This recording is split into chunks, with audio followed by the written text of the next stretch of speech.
জাল জন্ম নিবন্ধন তৈরি করার অভিযোগে যশোর সদর উপজেলার লেবুতলা ইউনিয়ন পরিষদ থেকে দুইজন উদ্যোক্তাকে আটক করা হয়েছে। তারা বিভিন্ন জেলা এবং রোহিঙ্গাদের অবৈধভাবে জন্ম নিবন্ধন তৈরি করে দিত। রোববার সকালে সদর উপজেলা নির্বাহী অফিসারের নেতৃত্বে এই অভিযান চালানো হয়। আটককৃতরা হচ্ছেন লেবুতলা ইউনিয়ন পরিষদের উদ্যোক্তা গহেরপুর গ্রামের নারায়ণের ছেলে সুভাষিস বিশ্বাস শুভ এবং লেবুতলা গ্রামের জসিম উদ্দিনের ছেলে রাহাত হোসেন নিশাদ। বর্তমানে তারা পুলিশ হেফাজতে আছেন বলে নিশ্চিত করেছেন যশোর সদর উপজেলা নির্বাহী অফিসার রিপন বিশ্বাস। এলাকাবাসীর অভিযোগ, সুভাষিস বিশ্বাস শুভ ও রাহাত হোসেন নিশাদ চেয়ারম্যান আলিমুজ্জামানের প্রতিনিধি। এই শুভ আমার মার প্রতিবন্ধী টাকা জালিয়াতি করে এই টাকাটা তুলে নেছে।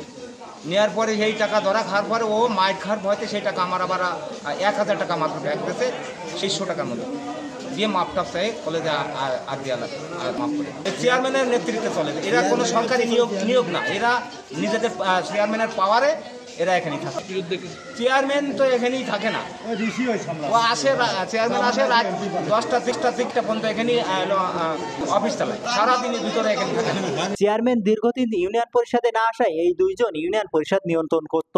এ বিষয়ে যশোর সদর উপজেলা নির্বাহী অফিসার রিপন বিশ্বাস জানান, লেবুতলা ইউনিয়ন পরিষদে বিভিন্ন জেলার মানুষদের জন্ম নিবন্ধন করা হতো, তবে এরা অধিকাংশই রোহিঙ্গা কিনা এখনো নিশ্চিত করা যাচ্ছে না। তদন্ত সাপেক্ষে দুইজন উদ্যোক্তাকে পরিষদ থেকে ধরে পুলিশ হেফাজতে রাখা হয়েছে।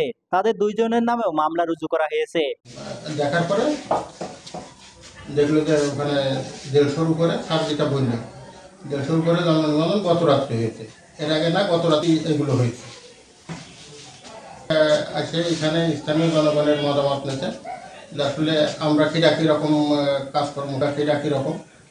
তখন এখানে স্থানীয় লোকজনে সবাই স্যারেরে বলেছে যে আসলে আমি এর ভিতরে ওইগুলোর ভিতরে ওইভাবে জড়িত না, জনগণ যেটা বলেছে আর কি সেটাই বললাম। এখন তারপরে প্রমাণ হবে যে মনিরুজ্জামান মনিরের তথ্য ভিডিও চিত্রে, ডেস্ক রিপোর্ট, সমাজের কথা।